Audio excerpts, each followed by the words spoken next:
Bonsoir à toutes et à tous. Pas de problème, je suis là, moi. On se retrouve donc pour ces rendez-vous hebdomadaires live Vendée Globe avec ce soir Sébastien Destremaux qui a une semaine bien remplie à nous raconter, et cette fois-ci on ne l'aura pas en mer mais à terre.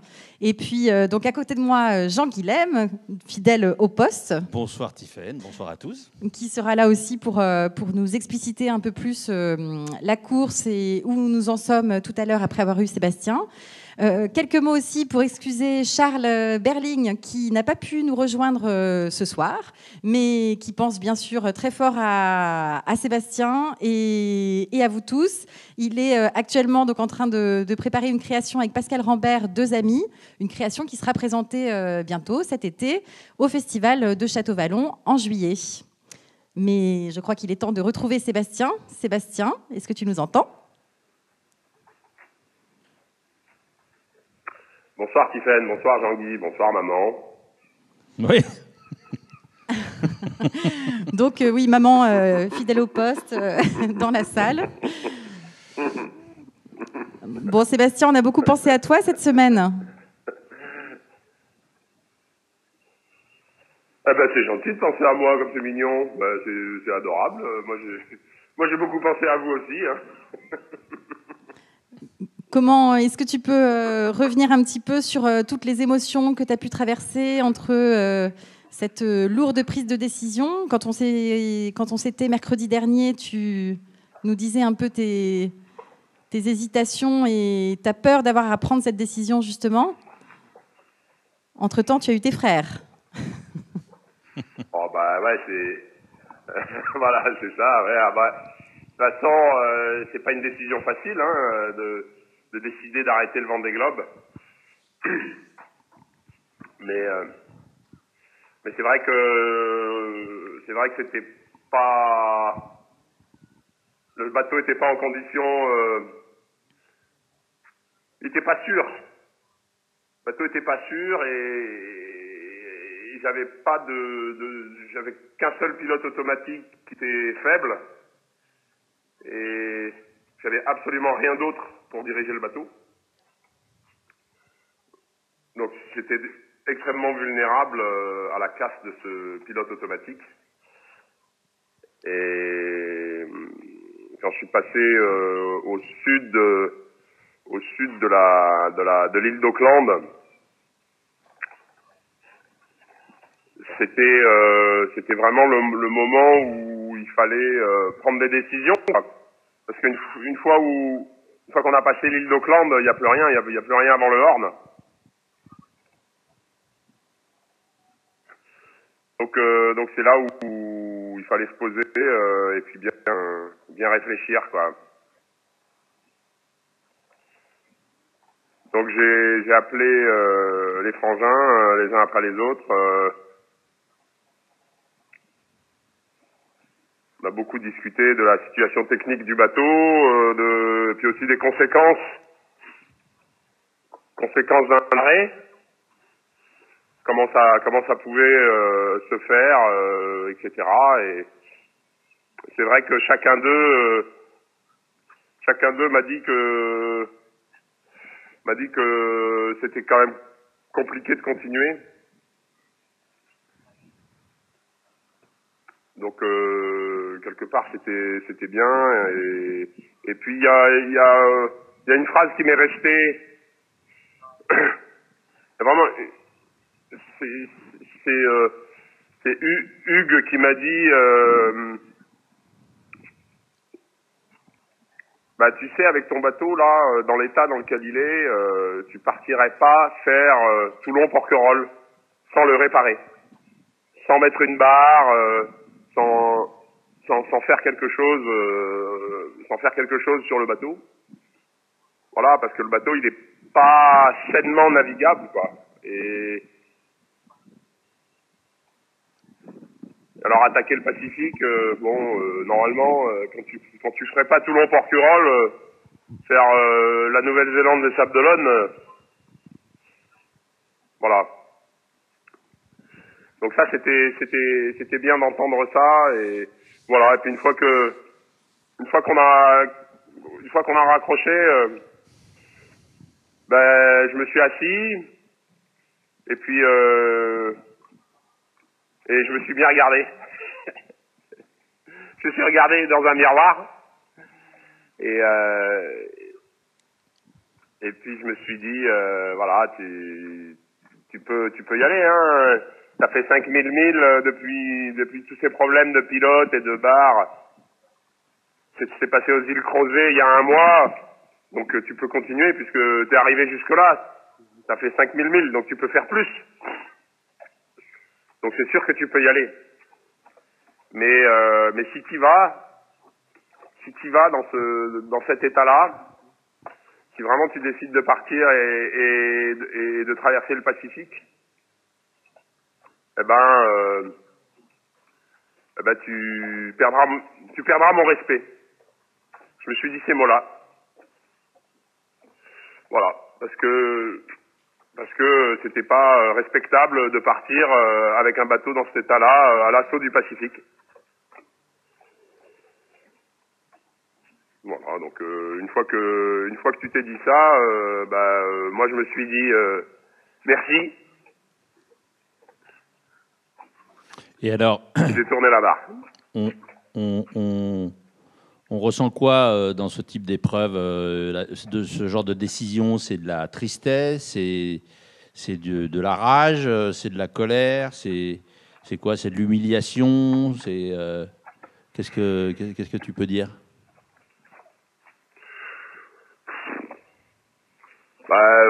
En fait, si tu veux, ce dialogue que j'ai eu avec moi-même m'a permis de décider très légèrement, en fait, parce que je me suis dit,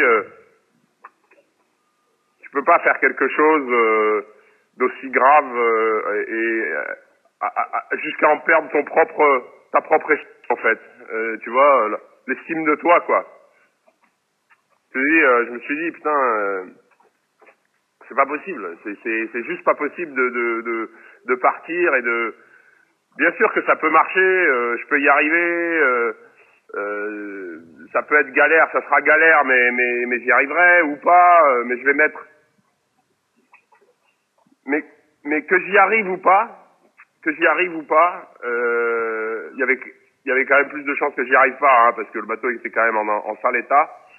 Mais que j'y arrive ou pas, j'aurais perdu cette estime-là et ça c'est pas possible. Donc la décision a été naturelle en fait. Après c'est sûr que c'est vachement dur de quitter le Vendée Globe. Mais bon voilà, on n'était pas suffisamment prêts. On n'était pas. On avait fait des super boulots sur le bateau. Tout ce qui est, tu vois, tout ce qui est. Attends, je vais essayer de changer d'angle de caméra là. Merde, pourquoi ça marche pas ça? Voilà. Donc tu vois, tout ce qui est au-dessus du pont, les voiles, le mât, tous ces dossiers, la grand voile, tous ces dossiers qu'on a vachement bien gérés, on n'a eu aucun problème. Franchement, le mât c'est une vraie merveille parce qu'on y a passé du temps.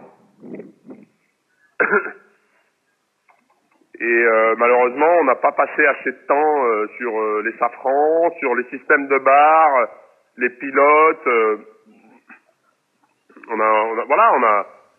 C'est pas de la négligence, hein, c'est un manque de temps.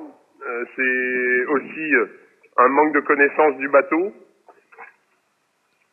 Et on s'est retrouvé avec des pilotes qui lâchaient les uns après les autres. Le constructeur des pilotes ne comprend pas ce qui se passe. Il sait pas pourquoi ça a cassé, il sait pas pourquoi ça a continué à casser. Et il n'y a pas d'explication.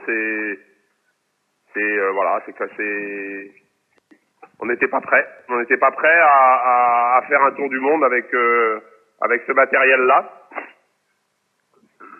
Et ça, c'est de ma faute. Et puis voilà, hein, c'est comme ça. On n'a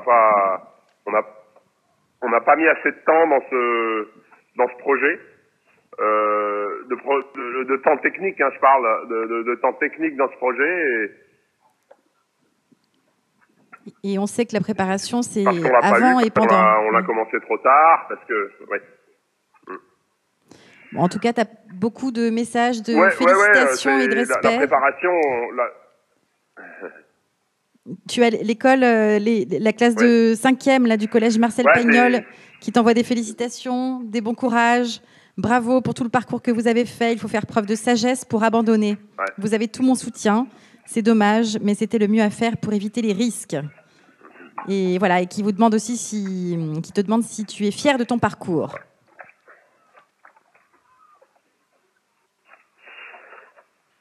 Non, fier, non. Je suis pas fier de mon parcours. J'ai fait la moitié du boulot, donc voilà. Maintenant, ça fait partie du Vendée Globe et de la difficulté de cette épreuve. C'est ça qui la rend belle, c'est que c'est pas donné à tout le monde de terminer le Vendée Globe. Donc voilà, cette année, je fais partie de ceux qui ne le méritent pas de terminer le Vendée Globe. Après, il n'y a pas de honte. Il n'y a pas de honte à abandonner ou à se retirer du Vendée Globe d'une épreuve aussi dure. Hein. Il y a beaucoup de bateaux qui se retirent de cette épreuve. J'ai toujours voulu ne pas faire partie de ce groupe-là.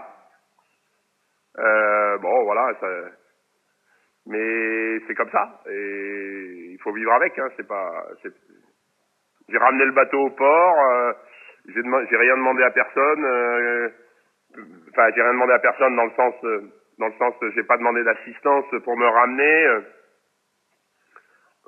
Voilà, donc j'ai fait ce qu'il fallait pour que le bateau soit maintenant attaché dans un joli port de Nouvelle-Zélande, et avec tous les ennuis que j'ai eus dans le dernier mois de course.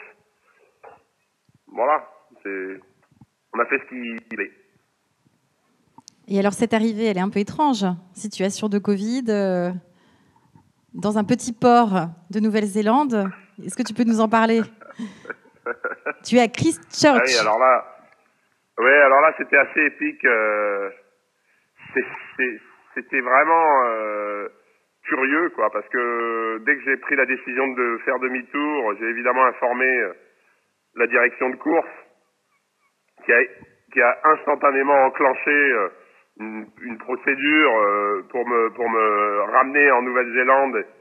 Ça veut dire assistance météo pour me guider jusqu'à l'arrivée au port avec des données très précises de météo.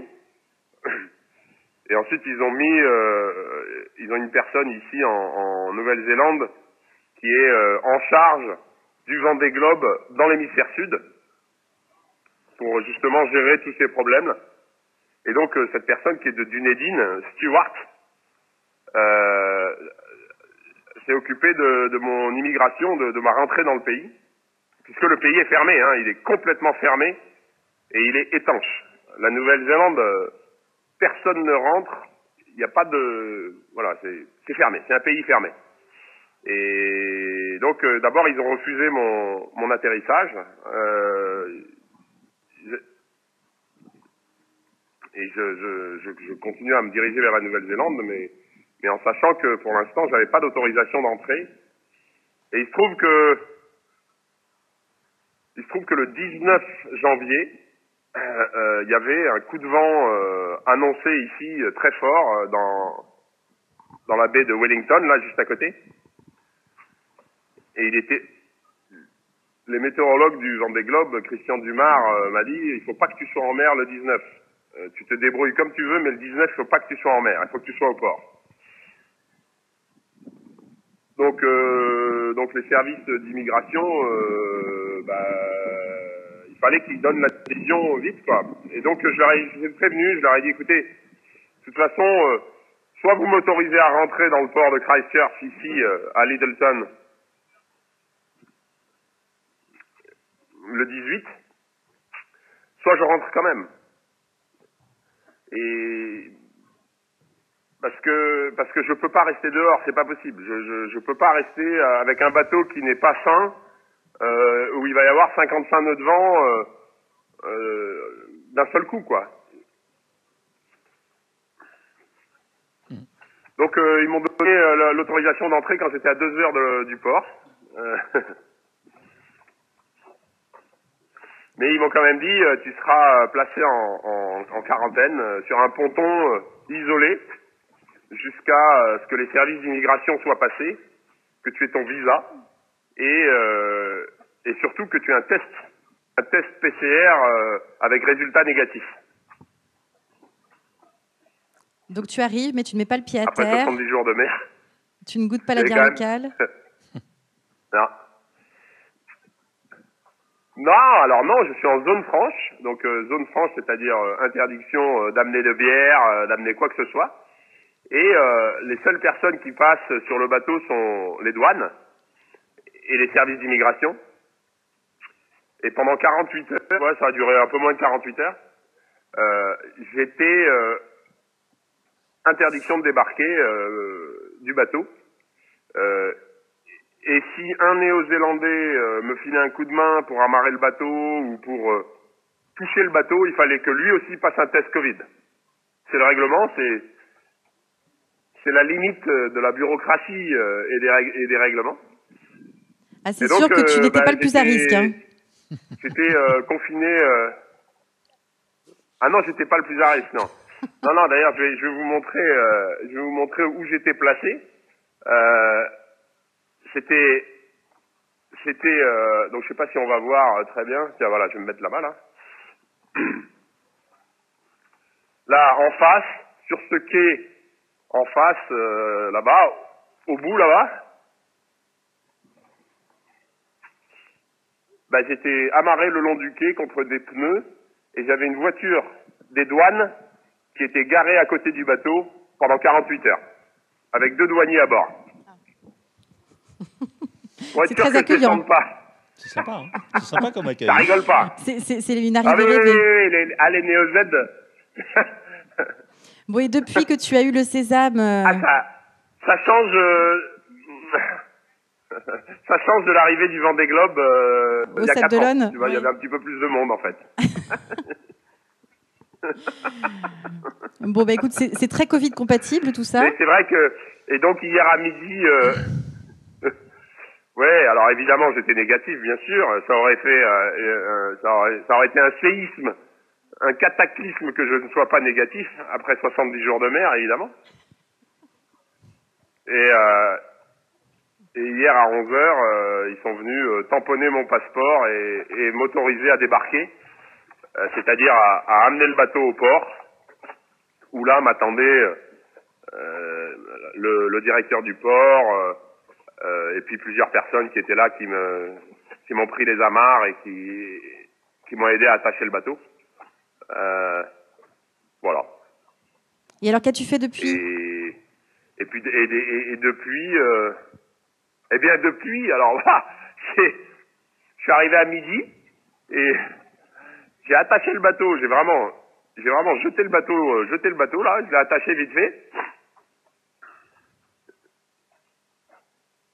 J'ai débarqué, je suis allé au resto le plus proche et je me suis installé et j'ai mangé une salade et bu un verre de vin de Sauvignon blanc de Marlborough, de la région de Marlborough. Il paraît qu'il est très bon, le vin de la région. Et alors, il y a Alexis qui est... Le Marlborough, le vin blanc. Ouais. Il y a Alexis de la classe de 5e du collège Marcel Pagnol qui est très optimiste. Il voudrait savoir si tu pourrais avoir un match des All Blacks. Ah, alors ça... Oh là. Ou voir ta famille en Australie. Je sais pas, mais c'est vrai que... ou quoi, l'Australie, quoi? Ou Aurore de la part de sa fille qui demande si tu vas voir ta famille en Australie. Alors, voilà, donc j'ai plus de chance d'aller voir ma famille que d'aller voir les All Blacks, je pense. Quoique, le problème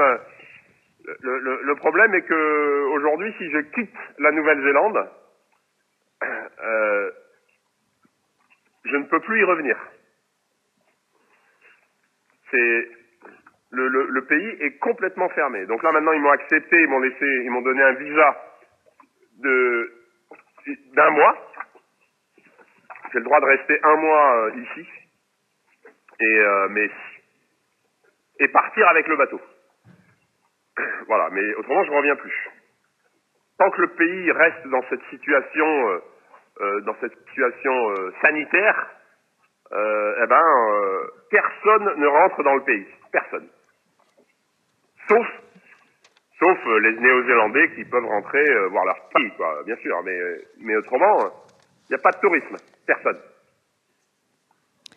Alors, j'en viens justement à une question de Sylvain qui demande si tu vas reprendre hors course jusqu'au sable une fois les réparations effectuées, comme Samantha, ou justement si tu veux passer par le chemin des écoliers et t'arrêter tranquillement, ce qui risque d'être compliqué. Chemin des écoliers. Non, alors bien sûr, ça va énormément dépendre des conditions de réparation, du temps que ça va prendre. On peut pas passer le Cap Horn après mi-mars. Voilà. Il faut en solitaire, faut pas y aller, quoi. Donc j'ai un certain temps pour réparer le bateau, mais j'ai pas beaucoup de temps. Et donc si je répare là, si les réparations se passent bien, donc je peux repartir d'ici une quinzaine de jours. Et à ce moment-là, oui, je repars et je ramène le bateau en France et au Sable d'Olonne, hors course. Je finis le parcours hors course. Mais on a quand même un problème grave qui peut prendre énormément de temps. C'est qu'on appelle un palier de safran. C'est-à-dire c'est exactement cette pièce-là, ici, celle-là, ce roulement-là, mais c'est celui du dessous, hein, pas celui-là, celui du dessous, mais il y en a un ici et un en bas, qui est défectueux, et celui-là, il faut le démonter, et s'il faut le remplacer, par un neuf, il y a 2 mois de délai, 2 mois et demi de délai pour faire venir un roulement de France. Voilà. Tout le reste sur le bateau, c'est pas difficile. Jean-Guy s'est déjà occupé de commander les pièces, les pilotes automatiques, etc. Donc tout ça, c'est déjà en route. Le bout dehors, le gars est passé hier, il va venir aujourd'hui travailler sur le bout dehors. Donc tout ça, c'est des détails. Ça va pas prendre énormément de temps. Voilà, d'ici 15 jours, le bateau, il est prêt. Mais cette pièce que je viens de te montrer, celle-là, si elle est vraiment cassée, là c'est plus ennuyeux. Bon. Voilà. Autrement, si elle est juste abîmée, on pourra la trafiquer ici, la bricoler. Elle est mignonne. Il y a Dina de la classe de 5e du collège Marcel Pagnol qui demande comptez-vous faire de nouveau le Vendée Globe dans 4 ans? As-tu envie de repartir? Jean. Dina de la classe de 5e du collège Marcel Pagnol. Oui, envie de repartir, bien sûr. Merci. Faut rentrer déjà, faut rentrer avant de repartir. De ces jolies questions du lycée. Mais déjà, faut rentrer avant de repartir, ouais. Mais oui, bien sûr, le Vendée Globe dans 4 ans, c'est quelque chose qui m'intéresse. Maintenant, c'est dans 4 ans, donc on verra ce qui se passe d'ici là. Mais c'est sûr que refaire cette épreuve, c'est une fabuleuse épreuve. Hein, c'est vraiment, c'est d'une difficulté incroyable. Et c'est ça qui la rend belle. Et repartir, ça serait bien. Ouais, ça serait bien. Mais on verra d'ici 4 ans. Hein. C'est encore long. Pour l'instant, il faut finir cette histoire-là. Il faut terminer, boucler la boucle, ramener le bateau, et après on voit. À plusieurs frères. Ben, écoute, en tout cas, un grand merci à notre tour cette fois-ci, de te dire merci pour ta pugnacité, pour aussi ta générosité dans le partage de tes émotions au cours de tout ce parcours. Mais je pense que tu auras l'occasion de nous raconter aussi la suite, ton retour et voilà tout ce qui reste à faire pour finir, non pas cette course, mais ce tour du monde. Maintenant. Oui. C'est quand même un tour du monde en solitaire. Ouais, bien sûr, on va. On te souhaite de profiter de cette marina que tu risques de bien découvrir. Et puis, on se retrouve très bientôt. Ouais. Non, mais il faut... Attends, Tiffaine, je voudrais rajouter un truc. C'est que hier, quand je suis arrivé sur le ponton, j'ai attaché le bateau. Et au moment où je partais, il y a un mec qui était sur le ponton que je connais pas. Et le gars, il était là avec sa fille. Et il me dit bonjour, on se connaît pas, je m'appelle machin. Je voulais vous proposer, je pars demain pour 10 jours en vacances. Si vous voulez, je vous prête ma maison. Tu vas t'installer. Sympa quand même, non? Ouais. Donc le gars, il vient me chercher tout à l'heure et il m'amène à sa maison. Il me file les clés et il part pendant 10 jours. C'est quand même cool, hein. En fait, c'est le meilleur accueil qui soit finalement. L'hospitalité néo-zélandaise était là, en fait, à travers ce monsieur. Mais c'est ça, c'est vachement sympa. Ouais, c'est cool ça, c'est plutôt pas mal. Ouais. Mais c'est exactement ça. Et ensuite, ça a été un défilé de personnes. J'ai reçu un mail, des personnes que je connais pas, hein. Un mail, ni bon, voilà, vous devez être à pied, on a une voiture, on vous la passe. Ok. C'est trop cool. Ils sont trop sympas, les Néo-Z. Ils sont adorables. Bon, bah c'est super d'arriver dans ce cadre Donc, merci. réconfortant. De toute façon, on se retrouve quand vous voulez, hein. Ouais. Très bien. Oui, le jour, le matin, n'importe quand en fait. Je vous raconterai les travaux, Et oui, parce que c'est ça, voilà, ouais. là, on est très tôt le matin pour toi. Little Town, qui est une toute petite ville. Ouais. Ouais, Okay. on est un peu tôt, ouais, mais c'est pas grave, hein, j'ai pas de problème. Super. Voilà. Merci beaucoup, merci à tous et à toutes. À très bientôt, Sébastien. Salut. Bon courage. Bye, merci, ciao. Bonne journée à toi. Ciao. Bon, on sent hein, l'émotion, c'est difficile hein, de lâcher la course. Ouais, quand on est. Mais enfin, moi qui suis l'affaire depuis le début, depuis même 5 ans, hein, puisque j'étais déjà là il y a 5 ans. Moi, je ressens ça à mon niveau, quoi. Je suis pas en mer, je suis au chaud, je suis chez moi, mais n'empêche que c'est une aventure qui absorbe, hein, qui entraîne, qui embarque. On se fait embarquer par l'aventure. Et quand ça s'arrête, bah, c'est un peu triste. On est un peu voilà, c'est un peu, oui, c'est quand même de l'émotion quand même. Donc là, évidemment, pour lui, c'est hyper fort parce que il faut renoncer à une épreuve comme le Vendée Globe, effectivement, et c'est beaucoup d'engagement sur plusieurs années, c'est beaucoup d'investissement personnel, c'est beaucoup de relations, de mobilisation pour embarquer des gens, justement, des gens, mais aussi des partenaires. Et c'est beaucoup d'efforts, beaucoup d'efforts, sans compter les enjeux personnels qui se jouent avec des moyens limité, hein, donc il faut se donner les moyens, donc il faut donner de sa personne pour ça, il faut se battre, et c'est donc un truc ça se termine un peu en queue de poisson cette affaire, même si évidemment le bateau n'est pas rentré et que ce sera une belle aventure que de le suivre, mais voilà, l'esprit Vendée Globe, cet engagement là, il s'arrête un peu net, quoi, et c'est triste. Moi, je trouve ça triste, moi. Et puis, c'est arrivé aussi... Alors, on sait que les arrivées des marins, même au Sable d'Olonne, dans des conditions avec du public, la chaleur du public en face, c'est compliqué pour les marins. Mais là, alors, bon, du coup, ça lui fait un sas, parce que, bon, c'est plus...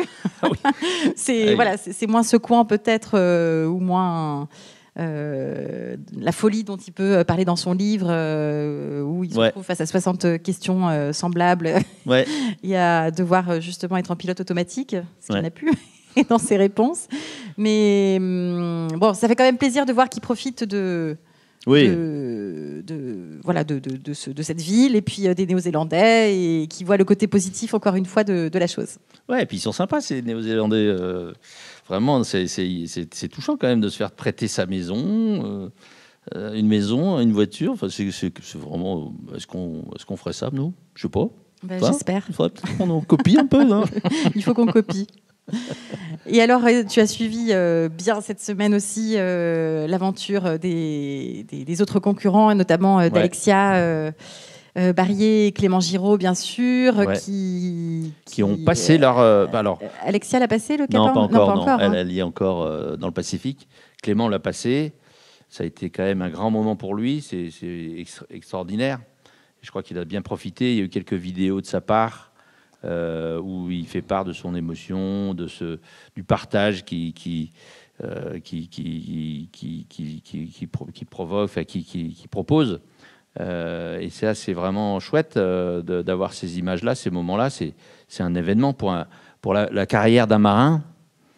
C'est un événement énorme. C'est quand même pas le Graal, mais c'est quand même un cap mythique. Il y a toutes ces histoires maritimes qui passent par le Cap Horn, toutes ou quasiment toutes. Et bon, voilà, dans la vie d'un marin, c'est énorme. C'est une étape énorme. Bon, quand on est capornier, on n'est pas n'importe qui, quoi. Voilà. Donc c'est vraiment génial de sa part de communiquer, mais comme tous les autres, hein, tous ceux qui l'ont précédé l'ont souligné. C'est un événement hyper important. Alexia, je crois qu'elle continue tranquillement son petit bonhomme de chemin avec toujours cette météo compliquée, avec beaucoup de vent, portant, mais voilà, c'est quand même encore un peu compliqué.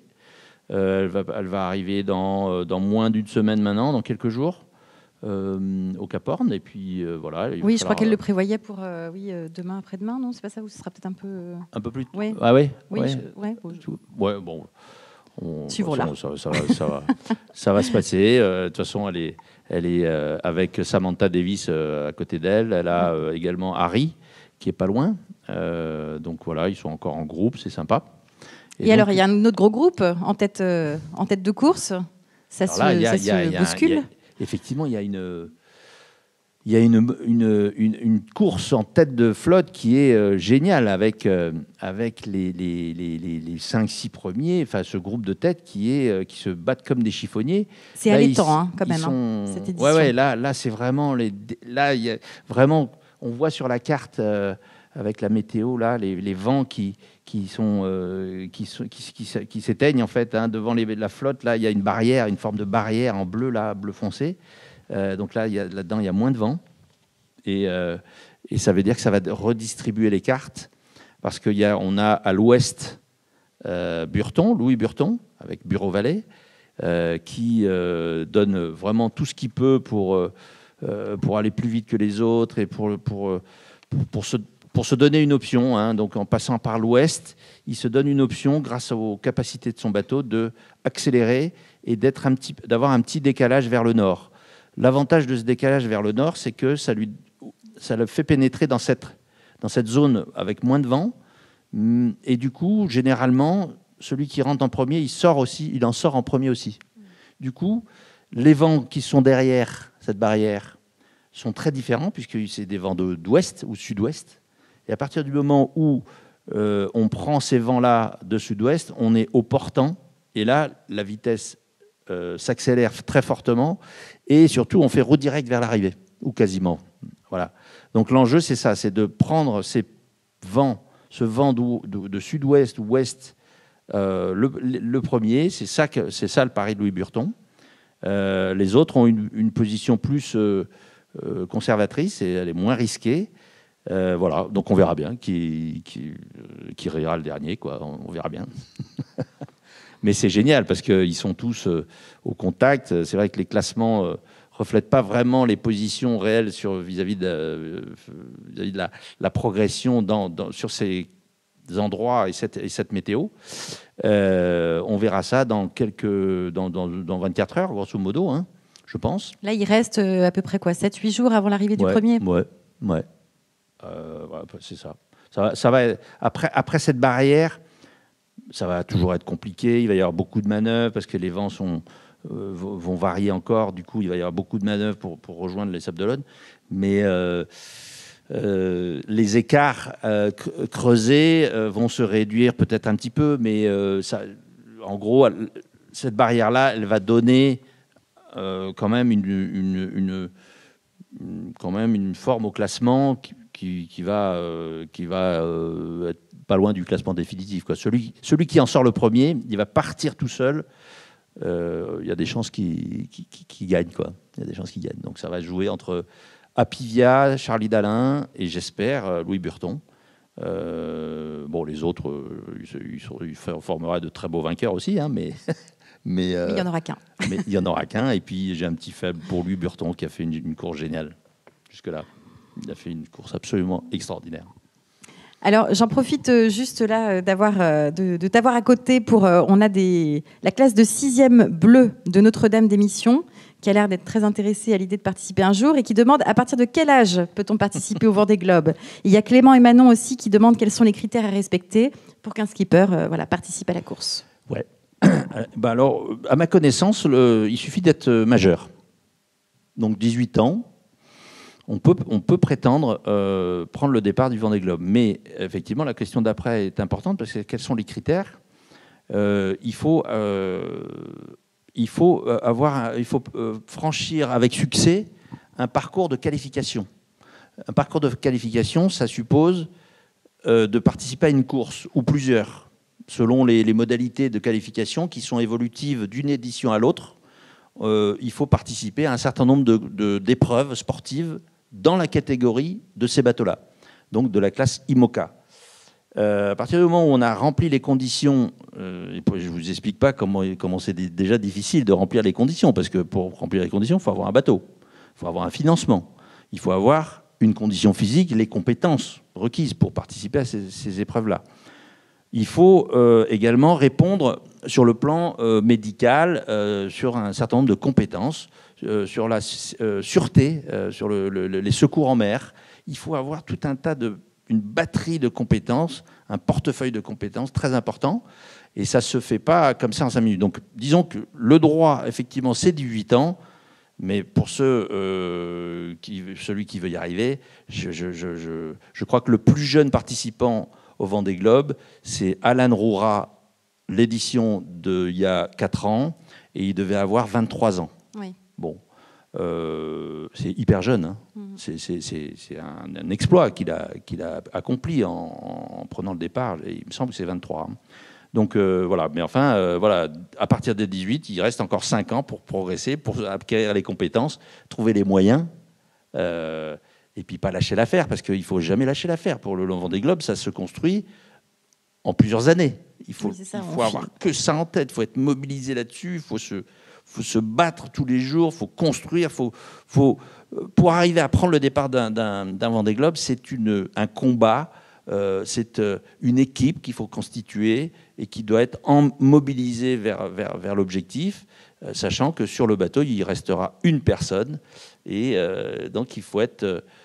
faut être embarqué par cette affaire-là. Je le disais tout à l'heure, hein, on est embarqué par cette affaire de manière un peu, pas naturelle, mais quand on est passionné, voilà, on se fait embarquer par cette affaire assez facilement. Mais pour le skipper, il doit embarquer son entourage pour son projet, et il faut tenir ça sur plusieurs mois, plusieurs années, avec compétence, charisme, respect. Voilà, bon. Ce qui justifie aussi le très beau nom du bateau de Sébastien. Merci, parce que c'est aussi un merci, parce que tout au cours il peut se le dire à lui-même. Mais voilà, c'est un parcours effectivement que l'on fait pas seul. Oui. Et quand on voit aussi Clément Giraud et Alexia Barrier, qui ont eu des parcours très compliqués avant de prendre le départ. Il y a la course avant le départ et la course ensuite. Et ils sont tous reconnaissants, hein, d'ailleurs. Hein, quand ils font une épreuve comme ça, ils le doivent évidemment à eux-mêmes, mais ils le doivent aussi à leur équipe et aux partenaires qui ont bien voulu les suivre. Ils sont tous reconnaissants, hein, d'abord. Hein, ils éprouvent beaucoup de gratitude à pouvoir avoir cette chance, cet honneur, ce prestige, ou cet honneur de participer à une épreuve pareille. Au Vendée Globe, ce qu'on sentait tout à l'heure dans les émotions de Sébastien, justement. Ouais. Bon, en tout cas, on se retrouve. Alors, on espère la semaine prochaine. En ce moment, comme Alexia, Clément sont aussi dans une météo un petit peu compliquée. Voilà, on espère qu'on arrivera techniquement à se joindre pour pouvoir continuer à suivre nos 3 marins, puisque Sébastien a encore un retour à faire. Pour revenir nous en parler de vive voix ensuite. Merci beaucoup Jean-Guilhem.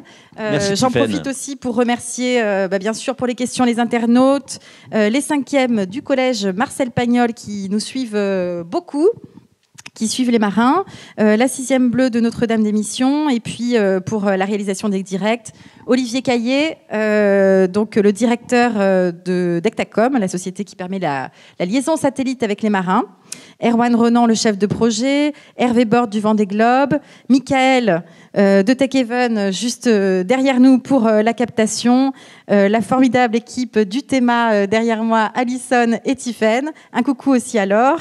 Et puis l'équipe technique, Karim, Claire, l'équipe de la communication, Mathieu et Charlotte, qui relaient justement toutes les questions du public. Et puis l'équipe des relations avec le public, Françoise, Sophie, Maude et Cécile, ici présentes. Bonne soirée à tous. Bonsoir Tiffaine, bonsoir à tous.